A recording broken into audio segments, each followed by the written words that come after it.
Hello दोस्तों, स्वागत है आपका मेरे यूट्यूब चैनल परीक्षा प्लान। तो चलिए ईवीएस की क्लास को शुरू करते हैं। आज से हम लोग क्लास 5th की बुक को पढ़ेंगे। 4th की बुक कंप्लीट हो चुकी है। 3rd की बुक में कुछ ज़्यादा नहीं था तो उसको नहीं पढ़ा था। 4th की बुक से शुरुआत की थी। 4th की बुक को कंप्लीट कर लिया है। सारे चैप्टर एक एक करके उसके पढ़ लिए हैं। आज से 5th की बुक पढ़ेंगे। तो चलिए वीडियो को शुरू करते हैं। यदि आप चैनल पर नए हैं तो चैनल को सब्सक्राइब कर लीजिए। तो क्लास 5th की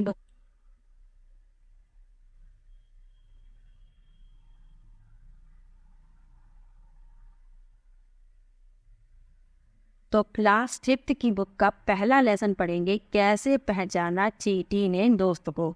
तो इस लेसन में चींटी के बारे में बताया गया है, पक्षियों के बारे में, जानवरों के बारे में महत्वपूर्ण बातों को बताया गया है। तो चलिए पढ़ते हैं। लिखा है, क्या तुम्हारे साथ कभी ऐसा हुआ है? तुम स्कूल के मैदान में बैठे खाना खा रहे हो और चील आकर फुर्ती से तुम्हारी रोटी ले गई। तुम एक सोए हुए कुत्ते के पास से गुजरे और झट से उसके कान खड़े हो गई। खाते समय तुमसे कुछ मीठा जमीन पर गिर गया और कुछ ही पल में वहाँ चींटियों का झुंड इकट्ठा हो गया। क्यों होता है ऐसा, सोच कर बताओ। लिखा है, जानवरों में भी देखने, सुनने और महसूस करने की शक्ति होती है। कोई जानवर मीलों दूर से शिकार को देख सकता है, कोई हल्की से हल्की आहट को भी सुन लेता है, कोई जानवर अपने साथी को सूंघ कर ढूंढ लेता है ना जानवरों की भी अजब दुनिया। कैसे पहचाना साथी को। लिखा है, एक चींटी अपने रास्ते पर चली जा रही थी। अचानक अपने सामने दूसरी टोली की चींटियों को देखकर वह झट से अपने बिल की तरफ वापस दौड़ी। बिल के बाहर पहरा दे रही चींटी ने उसे पहचान लिया और बिल में घुसने दिया। सोचो और बताओ, इस चींटी को कैसे पता चला कि सामने वाली चींटियां दूसरी टोली में हैं? पहरेदार चींटी ने इस चींटी को कैसे पहचाना? करके देखो और लिखो। चीनी के कुछ दाने, गुड़ या कोई मीठी चीज जमीन पर रखो। अब इंतजार करो चींटियों के आने का। अब देखो चींटी कितनी देर में आई। क्या सबसे पहले एक चींटी आई या सारा झुंड इकट्ठा आया? चींटियां खाने की चीज का क्या करती हैं? वे उस जगह से कहाँ जाती हैं? क्या वे एक दूसरे के पीछे कतार में चलती हैं? आगे लिखा है, अब ध्यान से बिना किसी चींटी को नुकसान पहुंचाए उस कतार के बीच में पेंसिल से कुछ देर चींटियों का रास्ता रोको। देखो अब चींटियां कैसे चलती हैं। बहुत साल पहले एक वैज्ञानिक ने इसी तरह के प्रयोग किए थे। वे इस नतीजे पर पहुंचे कि चींटियां चलते समय जमीन पर कुछ ऐसा छोड़ती हैं जिसे सुनकर पीछे आने वाली चींटियों को रास्ता मिल जाता है। इसीलिए तो चींटियां कतार बनाकर चलती हैं। जहाँ से एक चींटी निकलेगी उसी के पीछे से दूसरी चींटी यानी लाइन बनाकर चलती हैं। तो वो अपने पीछे एक ऐसा कुछ छोड़ती हैं जमीन पर जिसे सुनकर उनकी जो और चींटियां हैं उनको रास्ता मिल जाता है। यहाँ क्या लिखा है, मैं रेशम का कीड़ा हूँ।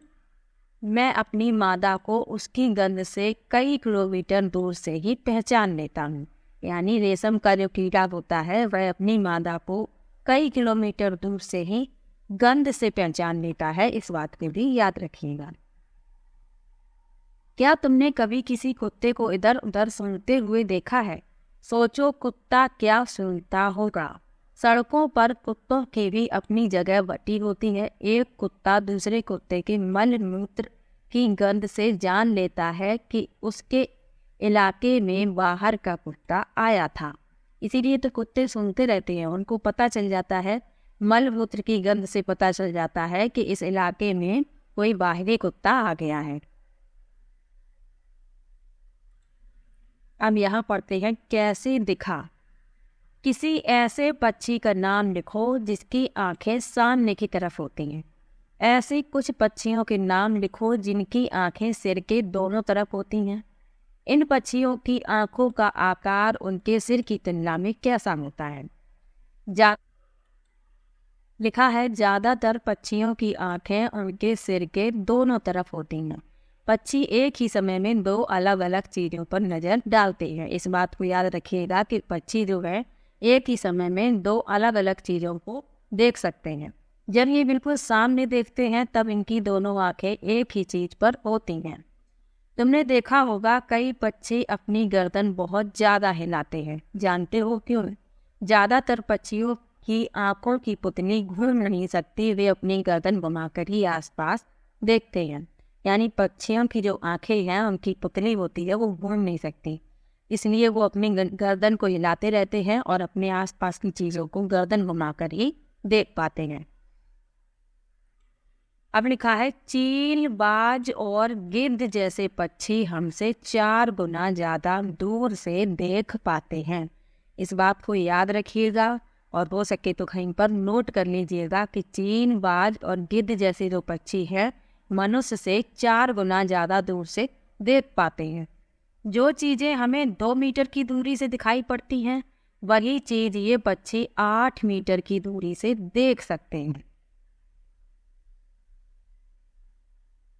क्या तुम सोच सकते हो कि जमीन पर पड़ी हुई एक रोटी किसी चील को कितनी दूर से दिखाई दे जाती होगी? और आगे क्या लिखा है, मज़ेदार बात और जैसे हमें इतने सारे रंग दिखाई देते हैं उतने रंग जानवरों को दिखाई नहीं देते। देखो इन जानवरों को ये चित्र कैसे दिखाई देंगे।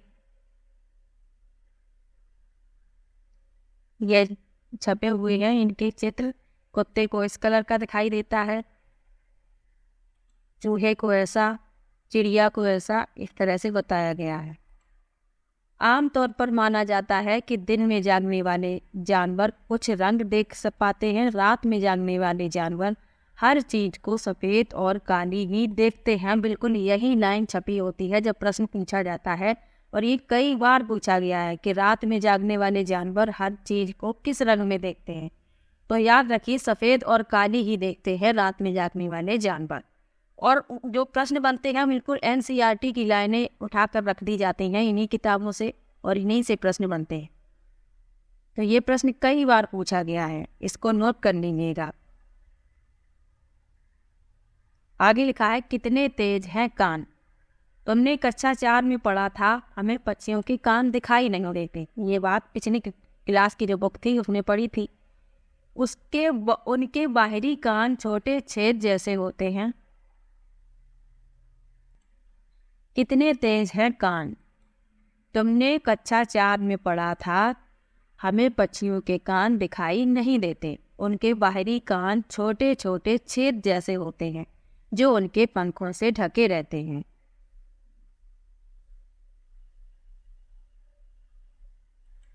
तो पक्षियों के जो कान होते हैं छोटे छोटे छेद होते हैं उनके सिर के दोनों तरफ, और वो पंखों से ढके होते हैं इसलिए दिखाई नहीं देते। अब पढ़ते हैं आवाज़ें अलग अलग। जंगल में ऊंचे पेड़ पर बैठा लंगूर पास आती मुसीबत को देखकर एक खास आवाज़ निकालकर अपने साथियों को संदेश देता है। इस काम के लिए पक्षी भी खास आवाज़ें निकालते हैं। कुछ पक्षी अलग अलग खतरों के लिए अलग अलग आवाज़ें निकालते हैं, जैसे उड़कर आने वाले दुश्मन के लिए एक तरह की आवाज़ और ज़मीन पर चलकर आने वाले के लिए दूसरे तरह की आवाज़। मछलियाँ खतरे की चेतावनी एक दूसरे को बिजली तरंगों से देती हैं। आगे लिखा है कुछ जानवर तूफान या भूकंप आने से पहले कुछ समय पहले अजीब हरकतें करने लगते हैं। जो लोग जंगल में रहते हैं और जानवरों के इस व्यवहार को समझते हैं वे जान लेते हैं कि भूकंप आने वाला है या कुछ अनहोनी होने वाली है। लिखा है सन 2004 में दिसंबर में आए सुनामी से कुछ समय पहले जानवरों के अजीब व्यवहार और उनके द्वारा दी गई चेतावनी भरी आवाज़ों को अंडमान की एक खास आदिवासी जाति समझ गई। उन्होंने वह इलाका खाली कर दिया। इस प्रकार इस जाति के लोग सुनामी के कहर से अपनी जान बचा पाए। यानी जानवरों के व्यवहार से ये भी समझा जा सकता है कि कोई आपदा आने वाली है। ऐसा ही हुआ था 2004 में जब सुनामी आई तो वहाँ की एक खास आदिवासी जाति थी, तो वो जानवरों के व्यवहार से समझ गई थी कि यहाँ कोई प्राकृतिक आपदा आने वाली है। तो उन्होंने क्या किया कि वह इलाका खाली कर दिया था। इस प्रकार उनकी जान जो है बच गई थी। आगे लिखा है डॉल्फिन भी अलग अलग तरह की आवाज़ें निकालती है, एक दूसरे से बातें करती है। वैज्ञानिकों का यह मानना है कि कई जानवरों की अपनी पूरी भाषा है। कितना सोए। बहुत से जानवर किसी खास मौसम में लंबी गहरी नींद में चले जाते हैं, लंबी भी इतनी कि कई महीनों तक फिर दिखाई ही नहीं देते। क्या तुमने कभी ध्यान दिया है कि सर्दियों के दिनों में अचानक ही छिपकलियां कहीं गुम हो जाती हैं? सोचो वे ऐसा क्यों करती हैं। तो सर्दी का जब सीजन होता है तो जो छिपकलियां हैं वो घरों में नहीं दिखाई देती हैं, कहीं छिप जाती हैं। अब पढ़ते हैं स्लॉथ के बारे में, और इससे प्रश्न कई बार पूछा गया है। ये लेसन ही बहुत इम्पोर्टेंट है, इससे बहुत प्रश्न बनते हैं। और स्लॉथ के बारे में ये जो बातें लिखी हैं सेम यही प्रश्न में मिलेंगी कथन में, और उसमें से कोई एक गलत होगा तो आपको गलत बताना होगा। तो अगर सही याद है तो गलत को आसानी से पहचान लेंगे। तो पढ़ते हैं स्लॉथ के बारे में। लिखा है ये भालू जैसे दिखते हैं। पहली बात तो यही याद रखनी है, ये भालू जैसे दिखते हैं पर भालू नहीं है। दिखते हैं भालू जैसे पर भालू नहीं है। ये दिन के करीब 17 घंटे पेड़ों से उल्टे सिर लटक कर मस्ती से सोते हैं। तो ये 17 घंटे सोते हैं। अब हो सकता है कथन में लिख दिया जाए कि 19 घंटे सोते हैं, तो आपको याद रखना है कि ये 17 घंटे सोते हैं। आगे लिखा है ये जिस पेड़ पर रहते हैं उसी के पत्ते खाकर पलते हैं। जिस पेड़ पर लटकते हैं उसी के पत्ते खाते हैं ये, इसलिए इन्हें और कहीं जाने की ज़रूरत नहीं पड़ती। जब ये अपने पेड़ के सारे पत्ते खा लेते हैं तभी वे पास के पेड़ पर जाते हैं। लगभग 40 वर्ष के अपने पूरे जीवन में ये मुश्किल से 8 पेड़ों पर घूमने की तकलीफ उठाते हैं। ये सप्ताह में एक बार ही सांझ के लिए पेड़ से नीचे उतरते हैं। तो कितने आलसी होते हैं ये, बहुत ही आलसी जानवर है ये। तो इसके बारे में क्या क्या याद रखना है, ये भालू जैसे दिखते हैं पर भालू नहीं है। दिन के करीब 17 घंटे ये पेड़ों से उल्टे लटक कर सोते हैं, और जिस पेड़ पर रहते हैं उसी की पत्ती खाते जाते हैं। जब सारी पत्तियां उस पेड़ की ख़त्म हो जाती हैं तब ये किसी पास वाले पेड़ पर चले जाते हैं, और इनका जो जीवन है लगभग 40 वर्ष का है, और पूरे जीवन में ये 8 पेड़ों पर ही घूम पाते हैं। और सबसे महत्वपूर्ण कि ये सप्ताह में एक बार ही शौच के लिए पेड़ से नीचे उतरते हैं। इतना आलस भरा होता है स्लॉथ में। तो स्लॉथ के बारे में इतनी बातें याद रखनी है, इससे प्रश्न पूछा जाता है, इसलिए इसको ध्यान से पढ़ लीजिएगा।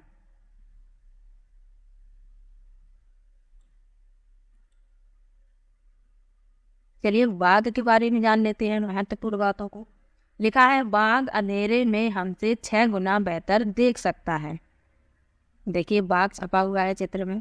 आगे लिखा है बाघ की मूंछें हवा में हुए कंपन को भांप लेती हैं और उससे शिकार की बिल्कुल सही स्थिति का पता चल जाता है।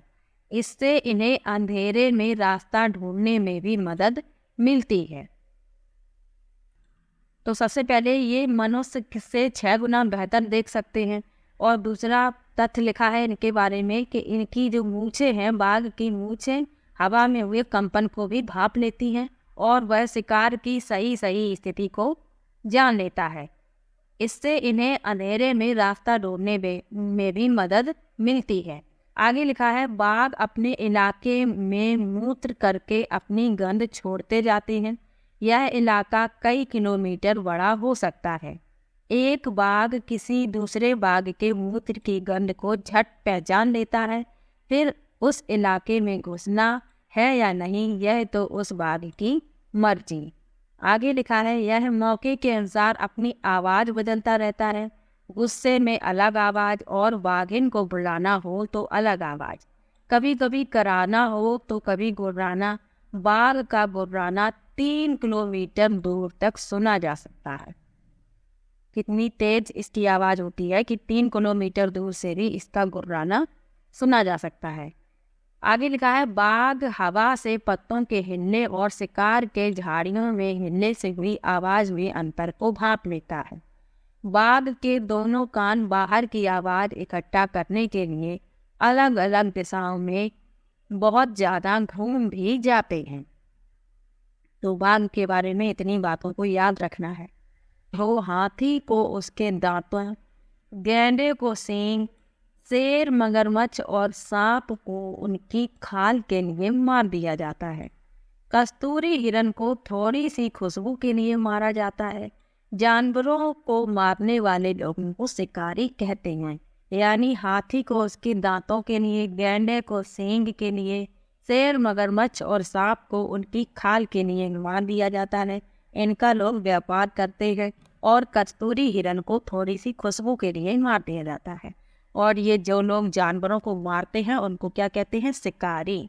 आगे लिखा है, हमारे देश में बाघ और कई जानवरों की गिनती इतनी कम हो गई है कि इनके लुप्त हो जाने का खतरा है। हमारे देश की सरकार इन्हें बचाने के लिए बहुत से जंगलों को सुरक्षा दे रही है। जैसे उत्तराखंड का Jim Corbett national park, Rajasthan के भरतपुर जिले में घाना, इन जंगलों में जानवरों का शिकार मना है। यहाँ लोग जानवरों या जंगल को कोई नुकसान नहीं पहुंचा सकते। तो आज का लेसन बहुत ही महत्वपूर्ण था। इसमें जितने भी टॉपिक थे सारे महत्वपूर्ण हैं और इनसे प्रश्न पूछे जाते हैं, तो बहुत ध्यान से इनको जो महत्वपूर्ण लगे उनको नोट कर लीजिएगा। तो आज का ये लेसन यहीं पर समाप्त होता है। वीडियो कैसा लगा कमेंट बॉक्स में ज़रूर बताइएगा। वीडियो को लाइक और चैनल को सब्सक्राइब करना मत भूलिएगा। मिलते हैं एक और नई वीडियो के साथ, तब तक के लिए बाय बाय।